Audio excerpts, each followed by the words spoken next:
The end of You is upon us, and man, do we have a lot to talk about. Here's my full breakdown review of the final season of You. Listen, grab your coffee because if you're anything like me, you stayed up until 2 a.m. binging the whole thing like it was one of those books in Moonies. It's rare that Netflix actually lets a show get a proper series finale. They usually cancel stuff after season two. But when they do go all the way, they go all the way. And this was one hell of a ride. If you've been living under a rock for the past few years or just new to the show, you follows the twisted journey of Joe Goldberg, a hopeless romantic who works at a New York City bookstore. He's a lover of literature and even bigger lover of love. I'm not going to bore you with a full recap of every season, but if you want that, drop a comment down below and I'll break it all down for you.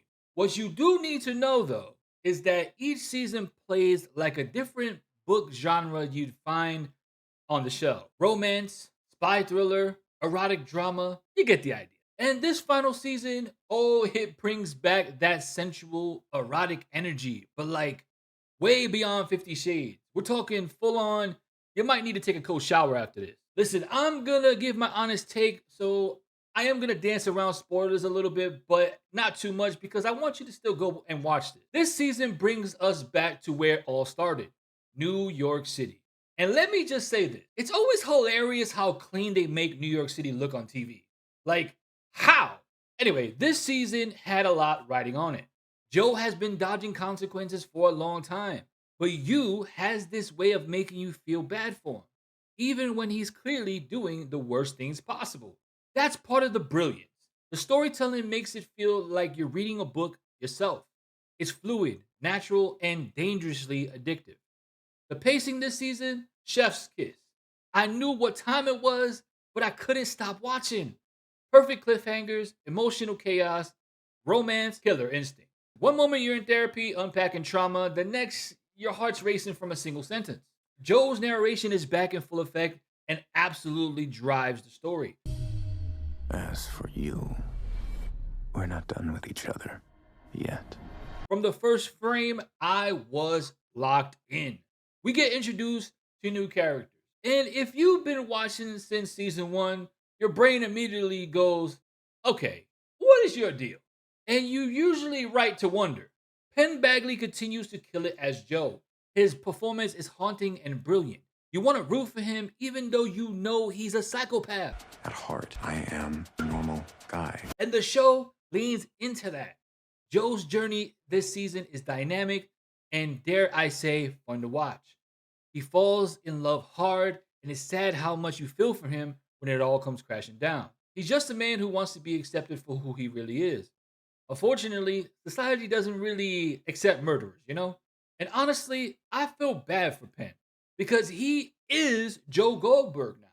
He played it that well. Interesting fact, he almost passed up on the role because he didn't want to come off glorifying stalkerish vibes, you know, but thank God he changed his mind. Now, let's talk about Charlotte Richie. She was phenomenal as Kate Galvin, the HBIC CEO trying to do right by her company without becoming her father.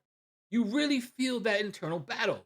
She has her vulnerable moments, but when she shows her fangs, you cheer for her. She's balancing legacy, power, marriage, and public image, and it's messy in the best way. Also, can we take a second and give Anna Camp her flowers?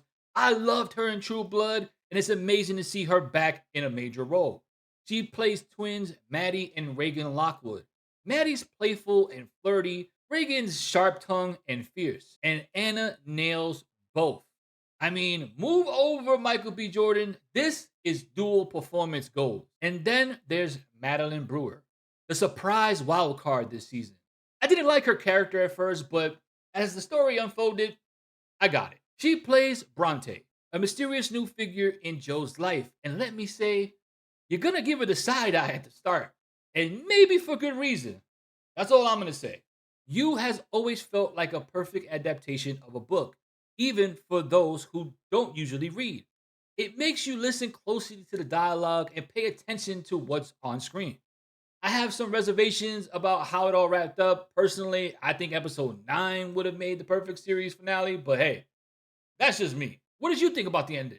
Let's talk about it in the comments. Overall, I give this season an A for keeping me up way past my bedtime and taking me on a ride I'll never forget. The pacing, great. The characters, excellent. The performances, top tier. It's a must watch. And if you haven't started the series yet, go binge it on Netflix. I'll leave a link straight to the series in the description below. Before you head out though, don't forget to hit that subscribe button and remember, life's too short to watch bad television. Let me help you with that. Hey, thanks for watching to the end of the video. You must have liked it, so hit that subscribe button. And if you want to watch the next video, it's right here, man. Go ahead. What you waiting for?